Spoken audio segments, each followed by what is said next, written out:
नमस्कार दोस्तों, सुजानगढ़ के भोजलाई बात से आपका हार्दिक स्वागत। मैं नागेश कुमार कौशिक और आज आपके लिए एक बहुत ही खास सूचना, एक कार्यक्रम लेकर के आया हूं।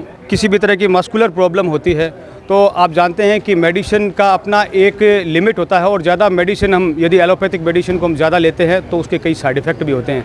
बिना एलोपैथिक किसी भी प्रकार की दवाइयाँ लिए बगैर भी हम इसी तरह के व्यायाम वगैरह और इसी तरह के मस्कुलर्स जो योग हैं उनके द्वारा हम उनको ठीक कर सकते हैं। यानी कि हम यूँ कह सकते हैं कि हम शरीर को ही इतना इम्प्रूव करके शरीर को ठीक कर सकते हैं। ये है फिजियोथेरेपी। और ज़्यादा इसकी क्या परिभाषा है और इससे कौन कौन से रोगों में आराम मिल सकता है और कितने समय में आराम मिलता है, वो सारी जानकारी मैं लेकर के आया हूँ। सुजानगढ़ में अब खुल चुका है doctor Jyoti for life physiotherapy clinic, जो कि भोजलाई बास से पीसीबी स्कूल के सामने वाली गली में प्रजापति समाज भवन के पास में स्थित है।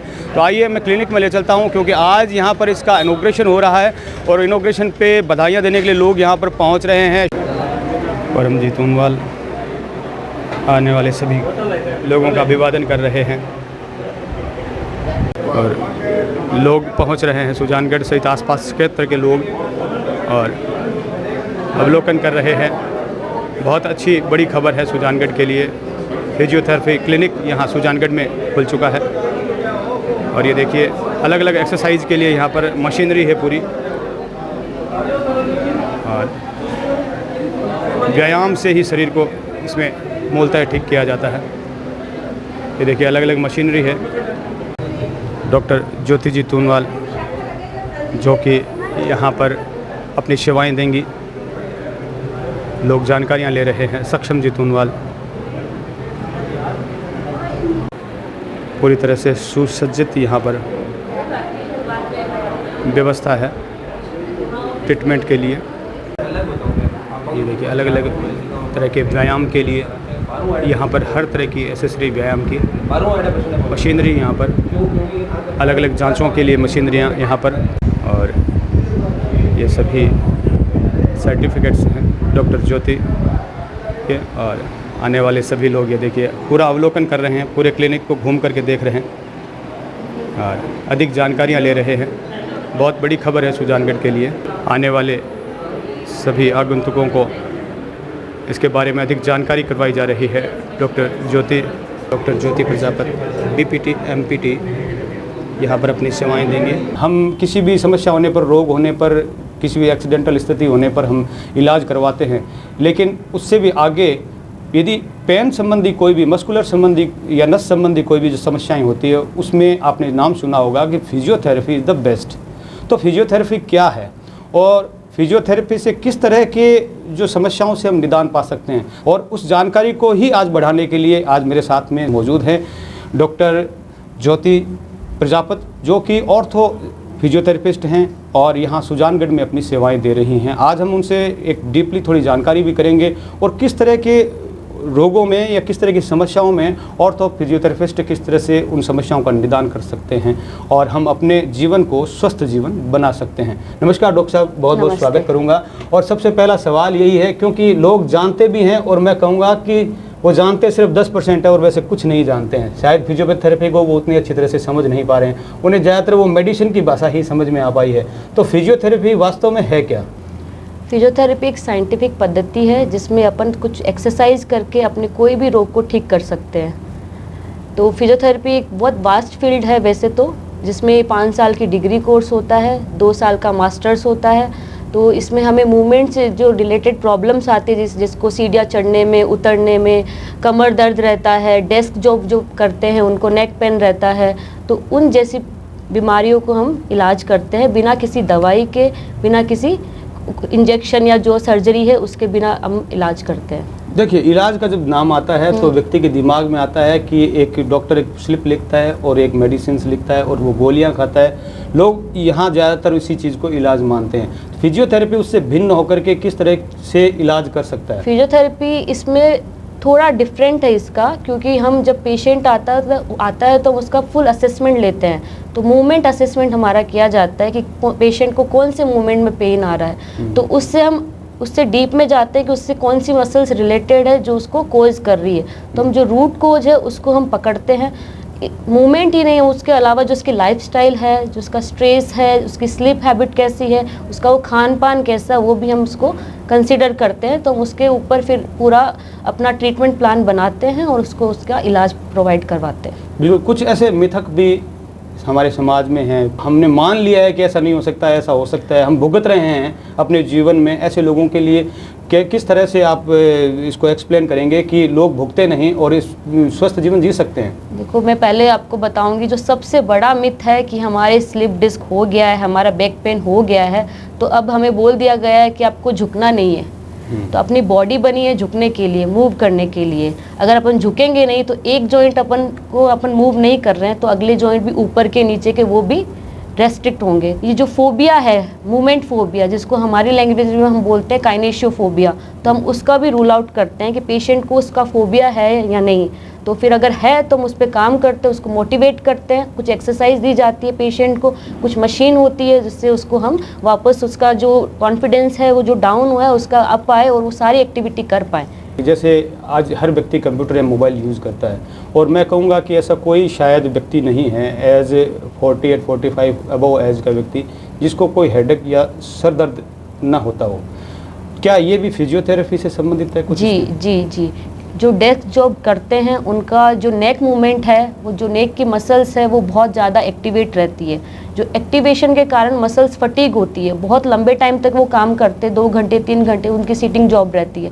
तो उसके वजह से क्या होता है, जो पूरा कनेक्शन है अपनी नेक का, वो मसल वीक है, तो उसकी वजह से वो हेडेक होना स्वाभाविक है। तो अपन उसको ठीक किया जा सकता है अगर अपन अपनी जो डीप फ्लेक्जार मसल्स होती है नेक की, उनको स्ट्रेंथन करें प्रॉपरली, कुछ स्ट्रेचिंग एक्सरसाइजेज होती है वो अपन फॉलो करें, तो ये चीज़ें हो ही नहीं। अगर आपको हो गई ये प्रॉब्लम तो आप इसको पहले फिजियोथेरेपी से कंसल्ट करें, फिर उसका पूरा ट्रीटमेंट प्लान करें, फिर उस पर काम करें, उसके बाद में आपको ये चीज़ें नहीं होगी। एक साधारण समस्या है घुटने का दर्द। आज लगभग बहुत सारे ऐसे युवा अवस्थाओं में भी ये शुरू हो चुका है कि घुटनों में जैसे कट कट की आवाज़ आना। आपने भी कभी महसूस किया होगा कि अब जब हम सो करके उठते हैं तो अचानक से हमारा पैर सीधा नहीं हो रहा है, यदि हम सीढ़ियाँ चढ़ने की कोशिश कर रहे हैं तो किसी घुटने में हमारे पेन हो रहा है। तो फिजियोथेरेपी में इस चीज़ को कैसे ठीक किया जा सकता है? पहला सबसे मेन रीज़न होता है घुटने दर्द होने का ओबेसिटी।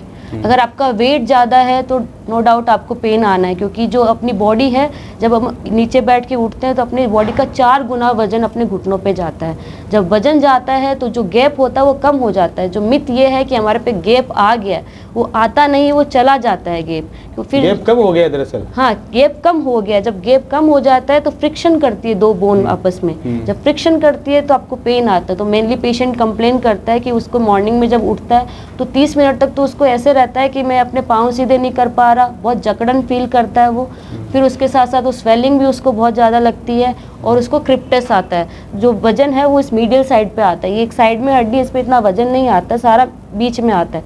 तो पेशेंट कंप्लेन करेगा इधर कि उसको बीच में पेन आ रहा है, और उसको कटकट की आवाज़ भी लगती है। क्योंकि कटकट की आवाज़ क्यों लगती है? जब आपकी मांसपेशियाँ वीक होती है तो ये पटेला होता है अपना, तो ये पटेला क्या करता है, प्रॉपरली ये ग्लाइड नहीं कर पाता। कभी कुछ मसल्स टाइट होती है तो वो क्या करती है, इस पटेला को अंदर की तरफ खींच लेती है या बाहर की तरफ खींच लेती है, तो प्रॉपरली ग्लाइड नहीं किया इसने, तो इसकी वजह से वो पेन आता है। तो अगर ये मसल्स टाइट है तो हम उस पर काम करेंगे, इसको स्ट्रेचिंग एक्सरसाइज से उसको रिलीज़ करने की। अगर ये मसल्स वीक है तो अपन कोशिश करेंगे उसको स्ट्रेंथन करने की, तो ये अपनी ग्लाइड करेगा प्रॉपर, तो ग्लाइड मूवमेंट होंगे तो पेन नहीं आएगा।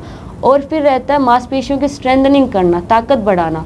अगर अपने आसपास की जो मांसपेशियां हैं उसको अपन ताकत बढ़ा देते हैं तो जो घुटने पे वजन आता है वो कम हो जाएगा, थोड़ा मांसपेशियां ले लेगी, तो उसकी वजह से उसको पेन नहीं आएगा। इसमें भी अलग अलग स्टेजेस रहती है। तो अगर इनिशियल, प्राइमरी, सेकेंडरी स्टेज में आप काम करते हो तो आप अपना घुटना स्वस्थ कर सकते हो। अगर 3rd स्टेज में चला गया, एकदम भी बिल्कुल भी जो गैप है वो चला गया, तो उसके लिए सर्जरी की रिक्वायरमेंट रहती है, और वो एक कहूँगी वो करवानी भी चाहिए आपको। करवाने के बाद में जो 3 महीने का जो एक्सरसाइज का जो प्रोसेस होता है उसको आपको फॉलो करना चाहिए। तो आप उसमें आप जो पहले जो आप लाइफस्टाइल जी रहे थे वो वापस जी सकते हो। नीचे बैठना हो गया, झुकना हो गया, उठना हो गया, सब आप पॉसिबल है करना। शब्द एक सुनने में आता है कि घुटने की ग्रीस खत्म हो गई, ग्रीस खत्म हो गई, तो वो क्या चीज़ है? अपने घुटने में साइनोवियल फ्लूइड होता है, वही अगर प्रेशर पड़ता है घुटने में, वेट होता है तो वो क्या होता है, वो चला जाता है ना, तो उसकी वजह से वो पेन आएगा, फ्रिक्शन होगा तो पेन आएगा।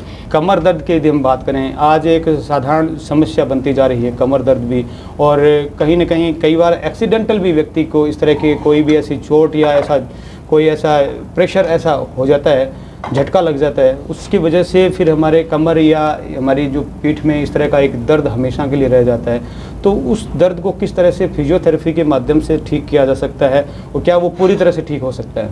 हाँ, अगर आप फिजियोथेरेपी करवाते हो तो ये डेफिनेटली क्योर हो सकता है। कुछ सावधानियाँ आपको रखनी होगी, सही तरीके से झुकना, सही तरीके से वापस उठना, ये चीज़ें आपको फॉलो करोगे तो ये पेन चला जाएगा।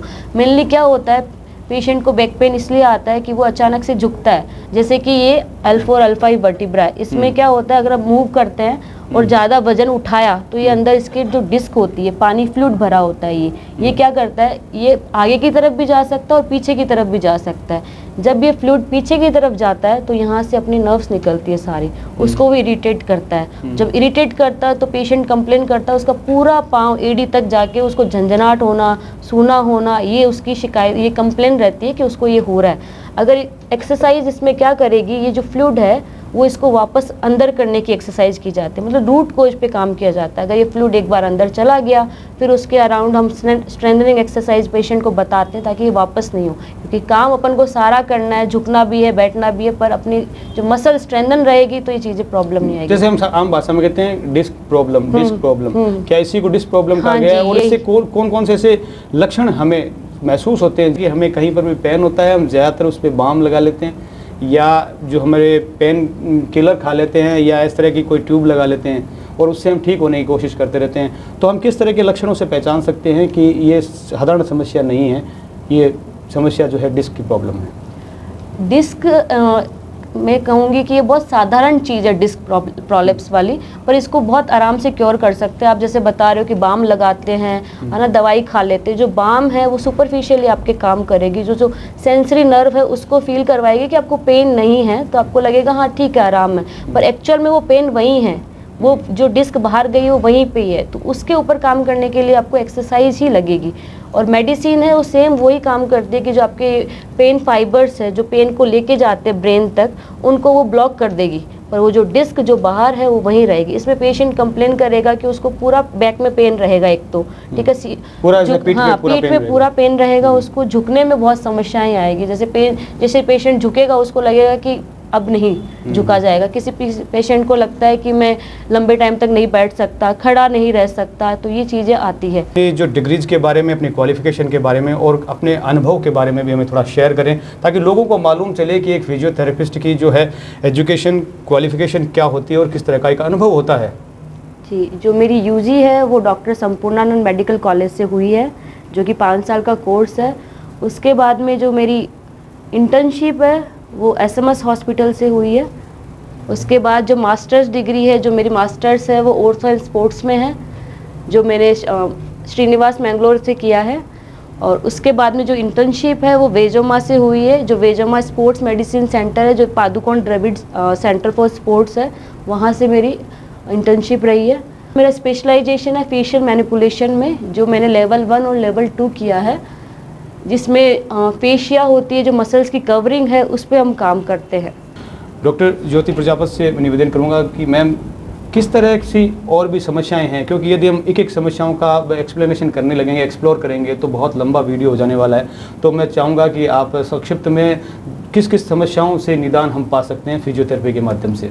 खास समस्याएं जैसे फ्रोजन शोल्डर है, जो कंधे का दर्द है, पेशेंट को प्रॉब्लम होती है कि जो लेडीज़ पेशेंट होती है उनको लगता है कि मैं बटन नहीं लगा सकती, अपने साड़ियाँ नहीं पहन सकती, ढंग से कॉम्ब नहीं कर सकती, बाल बनाने में दिक्कत आती है। कईयों के ऐसे होता है जैसे वो कहते हैं हाथ पूरा ऊपर नहीं हो पाता मेरा, जैसे वो इतना ही कर पा रहे हैं। हाँ, जो कंधा जाम हो जाता है पेशेंट का, तो वो फिजियोथेरेपी से पूरे तरीके से क्योर हो सकता है। उसमें अपन को पेशेंट को एजुकेट करना पड़ता है कि पेशेंट क्या करता है, मेडिसिन लेता जाता है, उसको लगता है कि अब ये ठीक नहीं हो रहा, पर उसको एजुकेट करने की ज़रूरत है। जब तक ये पूरा खुलेगा नहीं आपका जॉइंट, जब तक ये पूरी जितनी इसकी डिग्री ऑफ फ्रीडम है, जितना ये नहीं खुलेगा तब तक वो पेन रहेगा ही। तो इसलिए फिजियोथेरेपी आपको पूरी एक्सरसाइजेज करवाता है, कोशिश करता है उसको पूरे हाथ के जॉइंट जितनी रेंज है उसको लेके जाए। और भी जैसे पेशेंट को प्लांटर फेशियाइटिस जो हिल पेन होता है, जैसे पेशेंट उठता है मॉर्निंग में, जो पहला जो कदम रखता है वो इतना पेनफुल होता है, 4-5 स्टेप चलने के बाद में उसको लगता है कि अब ठीक है।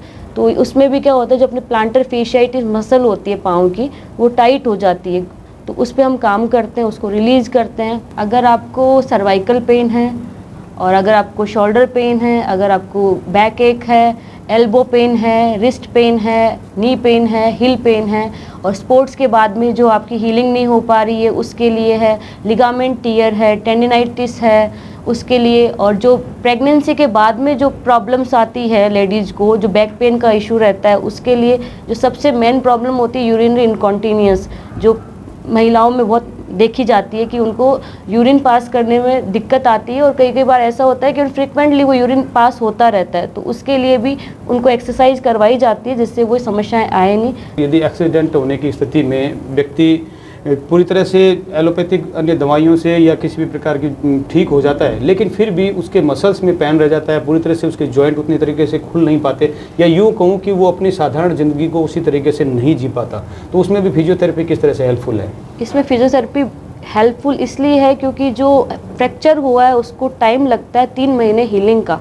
तो उस दौरान पेशेंट रहता है बेड पे, तो उस टाइम उसके मूवमेंट प्रॉपरली नहीं हुए होते हैं, तो उसकी वजह से मसल की स्ट्रेंथ डेवलप नहीं होती है और वो स्टिफनेस आ जाती है जॉइंट्स में, तो वो पूरा प्रॉपरली उसको मूव नहीं कर पाता है। इसमें फिजियोथेरेपी हेल्प करती है कुछ एक्सरसाइज से उसको वापस से उसकी नॉर्मल रूटीन में लेके आए, उसकी मसल्स को स्ट्रेंथन करे उस अकॉर्डिंग, ताकि वो अपना पूरा वेट लेके चले। इस तरह फिजियोथेरेपी बहुत हेल्पफुल रहती है। और अपनी वो नेचुरल जिंदगी, साधारण जिंदगी में वो वापस आ सकते हैं। अगर कोई स्पोर्ट्स पर्सन है तो उसका जो रिहेब चलता है वो बहुत लॉन्ग टाइम के लिए चलता है, उसमें हम बैलेंस, प्रोप्रियोसेप्शन, इन पे हम पूरा काम करते हैं ताकि वो आराम से अपने वापस से जो स्पोर्ट्स है वो खेल सके, कर सके। यदि खास जानकारी फिजियोथेरेपी के बारे में और किस तरह से हम फिजियोथेरेपिस्ट से मिलकर के उन समस्याओं से मुक्ति पा सकते हैं और अपने स्वस्थ जीवन को जी सकते हैं, किसी भी तरह की मस्कुलर पेन प्रॉब्लम को हम पूरी तरह से ठीक कर सकते हैं, और एक्सीडेंटल स्थिति के बाद में भी किस तरह से फिजियोथेरेपी बहुत ही कारगर साबित होती है अपनी नॉर्मल लाइफ फिर से जीने में, और स्पोर्ट्स पर्सन के लिए भी। यदि खास जानकारियों से भरा खास कार्यक्रम डॉक्टर ज्योति प्रजापति के साथ मैं नागेश कुमार कौशिक, कैमरामैन अनिल प्रजापति के साथ आप सभी का धन्यवाद।